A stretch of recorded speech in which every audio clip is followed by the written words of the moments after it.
గవాయ్పై దాడి జరిగింది. ఈ దాడిని రాజకీయ పార్టీలన్నీ కూడా ఖండిస్తూ ఉన్న పరిస్థితి. సో ఇది భారత న్యాయ వ్యవస్థ మీద దాడిగా కొంతమంది అభివర్ణిస్తూ ఉన్నారు. దాంతోపాటు భారత మాత మీదే దాడి జరిగిందని మరికొంతమంది అభివర్ణిస్తూ ఉన్న పరిస్థితి. సో రాజ్యాంగం ప్రకారం, రామధర్మం ప్రకారం మీ విశ్లేషణ ఏంటి? ఎస్ అండి, ఇప్పుడు మనం ఒక్క విషయాన్ని గమనించాలి. ఈరోజు బిఆర్ గవాయ్, భూషణ్ రామకృష్ణ గవాయ్, ఈయన మరాఠీ ప్రాంతమైన మహారాష్ట్ర నుంచి వచ్చిన వ్యక్తి. ఈ చీఫ్ జస్టిస్ 52 చీఫ్ జస్టిస్లు ఈ 52 మంది పనిచేశారు సుప్రీంకోర్ట్ ఆఫ్ ఇండియాకి. అందులో రెండవ దళిత వ్యక్తి అయితే మొదటి బుద్ధిస్టు, అంబేద్కర్ అనుయాయుడు వాళ్ళ ఫాదరు. ఆ గవాయ్ గారు రిపబ్లికన్ అంబేద్కర్ పెట్టిన పార్టీలో ఉండి 2 స్టేట్లకు గవర్నర్గా పనిచేసి ఎంతో రాజకీయ అనుభవంతో వాళ్ళ అబ్బాయిని పెంచడం జరిగింది. ఆయన మున్సిపల్ పాఠశాల నుంచి వచ్చి ఇండియాలోనే చదువుకుని ఒక అత్యున్నతమైన న్యాయ వ్యవస్థలో అత్యున్నతమైన పోస్టుకి ఎదగడం జరిగింది. గుర్తుపెట్టుకోవాలి, అంతటి అద్భుతమైన ఒక ఐడియాలజీ, భారతీయ తత్వాన్ని ప్రతి నరనరాన జీర్ణించుకున్న వ్యక్తి బిఆర్ గవాయ్. అద్భుతమైన తీర్పులు కూడా ఇవ్వడం జరిగింది. ఆయన తీర్పుల్ని ఎవ్వరూ తప్పుపట్టడానికి లేదు. తీర్పులు ఎప్పుడు రాజ్యాంగ ప్రకారం ఇవ్వబడతాయి. భారత సుప్రీంకోర్టు అనేది ప్రపంచంలో అత్యున్నత న్యాయ వ్యవస్థల్లో భారత సుప్రీంకోర్టు ఒక్కటి. గుర్తుపెట్టుకోవాలి, 1972లో ఇచ్చిన తీర్పు మనం గుర్తుపెట్టుకోవాలి. పిఐఎల్కి సంబంధించిన ఒక తీర్పులు ప్రపంచంలోనే అత్యున్నతమైన తీర్పులు ఒకటి. ద గ్రేట్ ఇందిరానే జైలుకు పంపించింది. అత్యున్నతమైన రాజ్యాంగ వ్యవస్థ ఉంది. భారతదేశ న్యాయ వ్యవస్థకి పునాది రాజ్యాంగం. ఈ రీసెంట్గా బిఆర్ గవాయ్ గారు విష్ణుమూర్తి మీద కామెంట్ చేశారు అంటున్నారు. ఎవరు అంటున్నారంటే బిఆర్ గవాయ్ గారి మీద సాక్షాత్తు సుప్రీంకోర్టు ప్రెమిసెస్లోనే షూ వేయడానికి ప్రయత్నించడం అనేది చాలా చాలా పెద్ద తీవ్రమైన అపచారం. ఇందులో తిరుగు లేదు. ఎవ్వరు ఈ విషయాన్ని అనలేరు. ఈవెన్ స్వయంగా నరేంద్ర మోడీ గారే ప్రతి ఇండియన్ ఆగ్రహించారు అని నరేంద్ర మోడీ గారు సాక్షాత్తు ప్రధానే గవాయ్ గారు ఫోన్ చేసి మాట్లాడడం జరిగింది.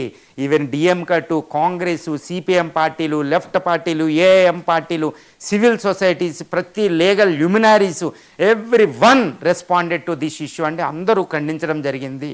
వాళ్ళ భాషలో వాళ్ళు ఖండించారు. కానీ దీన్ని ఖండనార్హం అని మాత్రం ఏకాభిప్రాయం ఉంది. గుర్తుపెట్టుకోవాలి, ఇది ఎవరి మీద దాడి అంటే ఈవెన్ అశోక్, ఈ ఎవరైతే దాడి చేశారో 72 సంవత్సరాల ఈ న్యాయవాది రాజ్యాంగం చదువుకుని న్యాయ వ్యవస్థలో ప్రతి చట్టం చదువుకుని ఇంకా రిటైర్మెంట్కి ముందున్నారన్నమాట. ఇలాంటి రాకేష్ అశోక్ ఈ అటాక్ చేసి ఆయనలో రిగ్రెట్ కూడా లేదు. ఇది ఇంకా గ్రహించవలసిన విషయం. ఎందుకంటే ఒక భయంకరమైన హేట్రెడ్ అనేది జీర్ణించుకున్నాడు ఆయన. ఇప్పుడు ఎంత హేట్రెడ్ అంటే అసహనం. ఆయన 72 సంవత్సరాల్లో రామకృష్ణ అంటూ బ్రతికే సమయంలో ఆయన సుప్రీంకోర్టు సాక్షాత్తు న్యాయదేవతకి ప్రతిరూపమైన రాజ్యాంగ వ్యవస్థను ఆయన అటాక్ చేశాడండి. ఇలాంటి వ్యక్తి మనకి చాలా చాలా ఇంపార్టెంట్. ఆయన ఏంటంటే రిగ్రెట్ లేదు. 72 సంవత్సరాల వ్యక్తికి రిగ్రెట్ లేకపోవడం ఇక్కడ గ్రహించవలసిన విషయం. ఎందుకు రిగ్రెట్ లేదంటే మహాత్మా గాంధీని చంపిన తర్వాత గాడ్సేకి రిగ్రెట్ లేదు. ఈరోజు మహాత్మా గాంధీని చంపిన గాడ్సే అందరి పూజనీయుడు కూడా అయిపోయాడు కొంతమందికి. కానీ మహాత్మా గాంధీని చంపిన గాడ్సేని గాడ్గా చూడకూడదు. ఎందుకంటే రీసెంట్గా మనం చూస్తూ ఉంటున్నాం, రామాయణంలో రావణుణ్ణి దేవుడిగా పూజించేవాళ్ళు మనం చూస్తే వాళ్ళని పిచ్చోళ్ళు అనుకుంటాం. ఎందుకంటే మంచి చెడుకి మధ్యన జరిగిన యుద్ధమే రామరావణ యుద్ధం. రావణుడు గొప్ప శివభక్తుడే, చాలా జ్ఞాని, వేదాంగాలు చదువుకున్న పెద్ద జ్ఞాని. రాముడే చెప్పిన విషయం ఇది. కౌసల్య మాతతో చెప్తాడనమాట, రామ పుత్ర నువ్వు ద గ్రేట్ రావణుని చంపో, ఎంతో కీర్తి ప్రతిష్టలు వచ్చినాయి కదా పుత్రుడా అని రాముడిని అంటే కౌసల్య చెప్తుందండి. కౌసల్యకి రాముడు చెప్తాడనమాట, అమ్మా రావణుడు పరమ శివభక్తుడు, శివతాండవం రాసిన వ్యక్తి, వేదాలు చదువుకున్న వ్యక్తి, బ్రహ్మజ్ఞాని. అలాంటి వ్యక్తిని చంపడానికి నేను ఎవరిని, ఆయన చంపింది ఆయన అహంకారం, అధర్మం అని గుర్తుపెట్టుకోవాలి.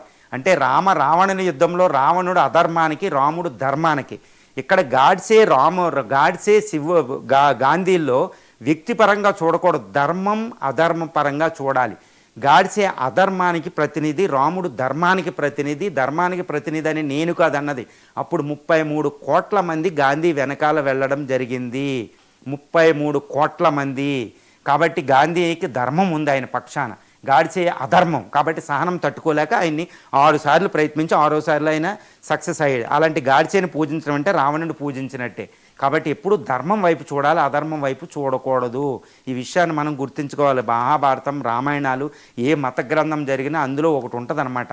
ఏ మత గ్రంథం చదివేటప్పుడు పాజిటివ్ దృక్పథంతో చదివితేనే పుణ్యం వస్తుంది అనేది ఉంటుంది.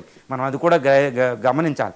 ఈరోజు అశోక్, ఈ కిషోరి 72 సంవత్సరాల న్యాయవాదికి రిగ్రెట్ లేకపోవడం చాలా గర్హనీయమైనది. కాబట్టి ఈయన అరెస్ట్ చేయాలి. ఈరోజు గవాయ్ ఇప్పుడు సుప్రీం చీఫ్ జస్టిస్ ఆఫీస్ ఏం చేసిందంటే ఆయన వెంటనే రిలీజ్ చేయమన్నారు. ఆయన షూ కూడా ఆయనకి ఇవ్వడం జరిగింది. ఓకే, కానీ బిఆర్ గవాయ్ గారు కూడా ఒకటి గమనించాలి. Is not an individual personality, is representing Indian judiciary, supreme court of India. రాజ్యాంగ వ్యవస్థ, డాక్టర్ బిఆర్ అంబేద్కర్ తయారు చేసిన రాజ్యాంగ వ్యవస్థలో 3 మూల స్తంభాలు ఉంటాయి. ఒకటి న్యాయ వ్యవస్థ, చట్ట సభలు, మూడవది ఎగ్జిక్యూటివ్. ఇందులో ఈ న్యాయ వ్యవస్థ పాత్ర చాలా కీలకమండి.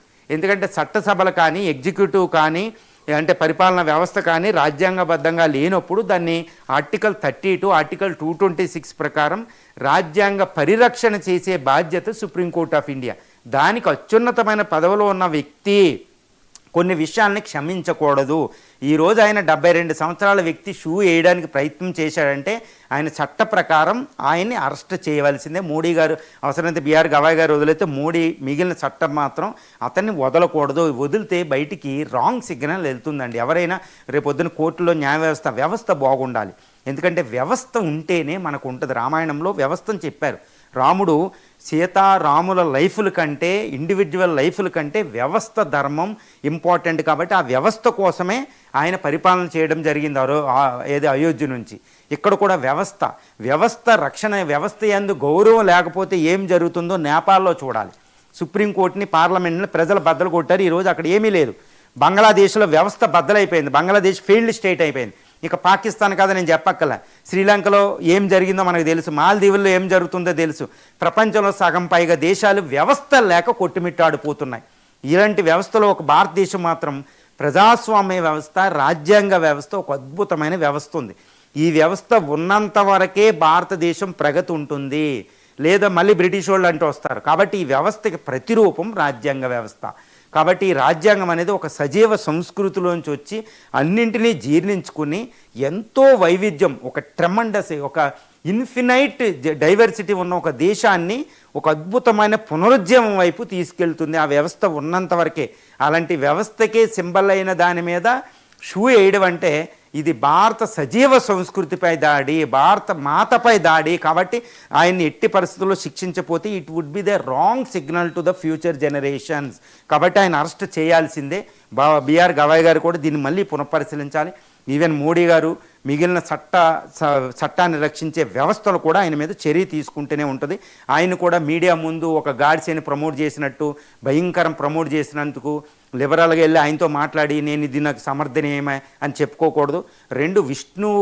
లార్డ్ విష్ణువుని చాలా మనం వైరల్లో చూస్తున్నాం. నిన్న వీడియోలో కూడా చాలా కామెంట్స్ వచ్చినాయి. లార్డ్ విష్ణువుని ఆయన క్రిటిసైజ్ చేయడం తప్పా కాదా అని అడుగుతున్నారు. కానీ గవాయ్ గారే సుప్రీంకోర్టులో ఒక ఎక్స్ప్లెనేషన్ ఇచ్చుకోవడం జరిగింది. నేను అన్ని మతాలని ఈక్వల్గా చూస్తాను అని ఆయన చెబుతున్నారు. ఆయన ఒక్క విషయాన్ని గమనించాలా, ఈజ్ ఎన్ ఏ బుద్ధిస్ట్. ఈ బౌద్ధ ధర్మం ఈరోజు ఇండియాలో లేదు. బౌద్ధ ధర్మం హిందూ ధర్మంలో కలిసిపోవడం జరిగింది. బుద్ధుడు పుట్టి బుద్ధుడు తయారు చేసిన బౌద్ధిజం అనేది ఇండియాలో లేదు. హిందూయిజం మింగేసిన దాన్ని. సాక్షాత్ వివేకానంద గారు 1893 చికాగోలో ప్రకటించిన స్పీచ్లో పదమండి ఇది, నేను చెప్పేది కూడా కాదు. డాక్టర్ సర్వేపల్లి రాధాకృష్ణ గారు హిందూ వ్యూ ఆఫ్ లైఫ్లో చెప్పింది. బుద్ధుడు పుట్టించిన బౌద్ధ ధర్మం, బుద్ధుడు బౌద్ధ ధర్మం పుట్టిన దేశంలోనే లేదు, కానీ ప్రపంచంలో సగం ఉందండి బుద్ధిజం. చైనా, దక్షిణ కొరియా, జపాను, థాయిలాండ్ దేశాల్లో చూస్తాం, కానీ బుద్ధిజం ఇండియాలో లేదు. కానీ బుద్ధిజం అనేది ఈరోజు బుద్ధుడు బొమ్మల భారతీయుడు ఇంట్లో పెట్టుకుని పూజిస్తారు, గిఫ్ట్లు ఇచ్చుకుంటున్నాం. ఎందుకంటే బౌద్ధ ధర్మం అహింసని ఎక్కడికో తీసుకెళ్ళింది ప్రపంచవ్యాప్తంగా. అలాంటి బౌద్ధ ధర్మంలోంచి వచ్చిన ఒక వ్యక్తి అన్ని ధర్మాలని ఈక్వల్గానే చూస్తారు, అందులో తిరుగులేదు. కాబట్టి ఆయన అక్కడ విష్ణువు మీద చేసిన ఖజురహో టెంపుల్కి విష్ణువు మీద చేసిన కామెంటు నెగిటివ్ కామెంట్ కాదు, ఆయనే చెప్పడం జరిగింది. ఎందుకంటే ఆయన పిల్లికి సంబంధించి ఎన్నో వాదనలు ప్రతివాదనలు జరిగేటప్పుడు కోర్టులో జరిగేటప్పుడు ఇది పిల్లిగా అంగీకరించడం కుదరదు, నీ దేవుడు నువ్వు ప్రార్థించుకో అంటే ఆయన 72 years వ్యక్తి అసహనంతో రగిలిపోతున్నాడు. కాబట్టి అది బిఆర్ గవాయ్ గారికి వర్తించదు. అది సుప్రీంకోర్టు న్యాయ వ్యవస్థకు ప్రతిరూపమైన బిఆర్ గవాయ్ గారి మీద చెప్పేసి అసలు రిగ్రెట్ లేని, అసలు ఏదీ లేని, అసలు సారీ కూడా చెప్పలేని, అపాలజీ చెప్పలేని వ్యక్తికి చట్ట ప్రకారం లోపల ఉండవలసిందే, లేకపోతే ఫ్యూచర్ జనరేషన్కి రాంగ్ సిగ్నల్ వెళ్తుంది. ఇక జాతిపిత